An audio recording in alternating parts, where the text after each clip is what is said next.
Over the years in my life, I've always wondered about Singapore and been quite taken with the fact that here is a small country, extremely well organized, peaceful, with strong institutions in a sea of upheaval sometimes, who has managed to punch above its weight in many different areas.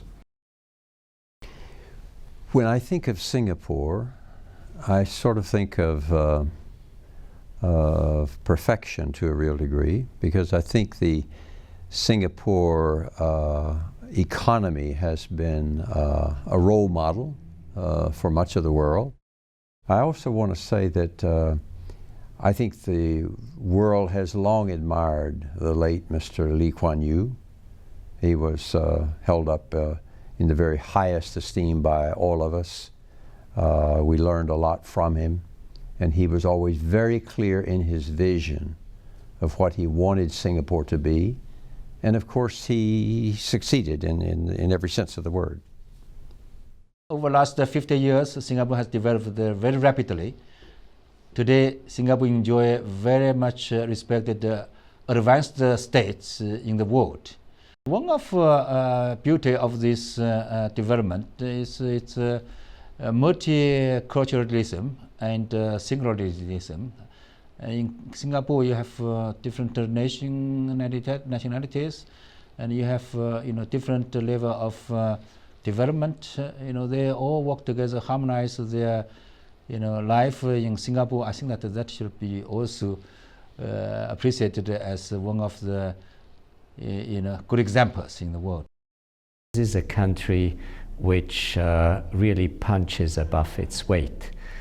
Small in size, but hugely important in international relations. Independence was thrust upon this small island nation at a time when many feared it would not survive.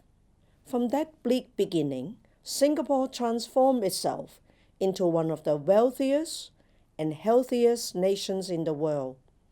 Few other nations have traveled so far, so fast. Singapore has been one of the most extraordinary stories of the international community. And that's been done basically, and this is I think the important message, entirely by the efforts of the Singaporean people. They have come together from their diversity around a project, and the material success is there for everybody to see. Well, the UN is sort of the epitome of democracy. We have today 193 states. Everybody has a vote. Some states are bigger than others economically and militarily, but many of the small states have the advantage of precisely that, being small states that people trust, that don't have particular agendas that cut across other people's agendas, and therefore have a power to be honest brokers, to be helpful in negotiations on all sorts of issues. And Singapore is certainly one of those. Singapore has been a very strong partner within the multilateral system of the UN.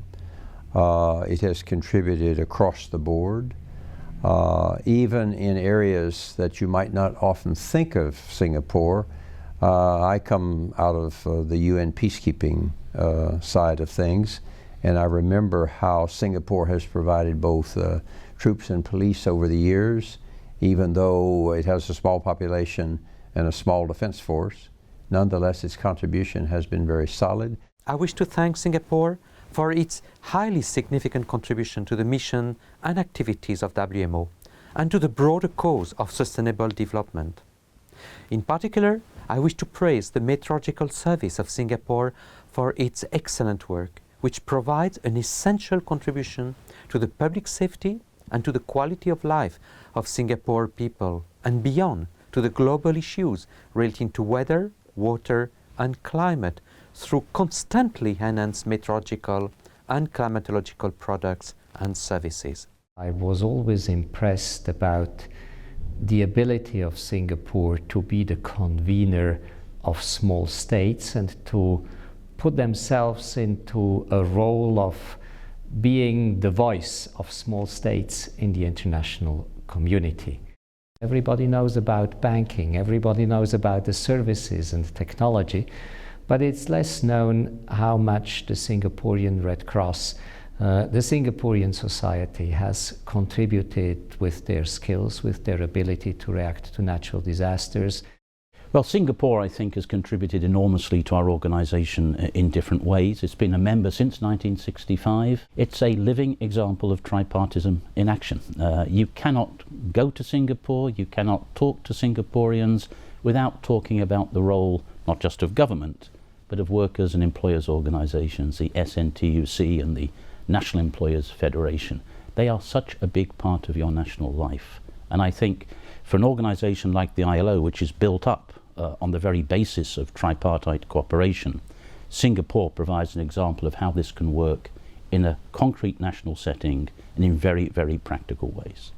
And IATU has worked with Singapore, particularly its Infocom Development Authority of Singapore, IDA, for many years. And in many aspects, we are very pleased with the IDA's contribution to capacity building, policy making, and implementation of ICT project in the region, and etc.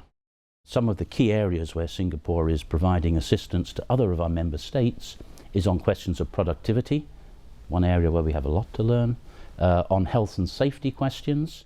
So I would say it's the example that Singapore provides, but also the practical assistance that it shares with our other member states. Singapore's history shows how much government policies matter and how much visionary policies can achieve. Smart policies also help Singapore achieve first-rate healthcare with outstanding health outcomes at a cost that is lower than in any other high-income country in the world. Now, Singapore is building the world's first smart nation by harnessing emerging technologies to the fullest, with the aim of improving the lives of citizens, creating more opportunities, and building stronger community. The Prime Minister has a far-sighted vision about developing a premier smart nation.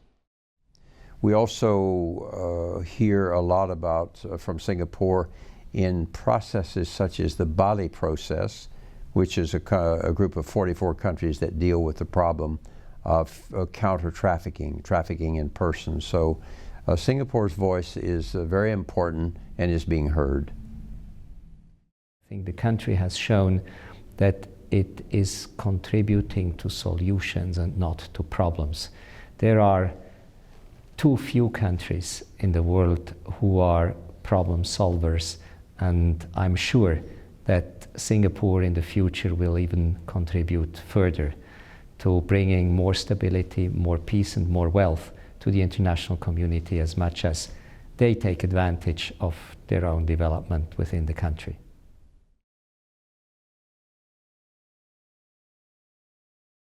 Well, let me say happy birthday, not just to Singapore, but to every Singaporean. I think they can be proud of what they have achieved as citizens of their country. And I think that it is a good example of the individual responsibility and the societal responsibility to be good citizens of the world.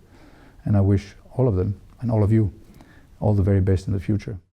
I think that what we all want for Singapore is that it continues, obviously, to be an economic success, that it continues to grow, to display the dynamism which it's had for 50 years, but also that it takes this path of balanced and inclusive growth, because I think economic success is part of the formula for success, but this always has to be translated into social benefits for your people in their diversity. Happy birthday to Singapore, to its people, to its government, to its workers and to its employers. For many years, and when first I heard about Singapore, everybody referred to Singapore as the Switzerland of Asia. And as I have learned more about the country's development, I started increasingly to talk about Switzerland as the Singapore of Europe, because I think in 50 years of development, Singapore has overtaken many of the examples that have been at the beginning of the foundation of the nation and Singapore has become itself an example for many in the international community.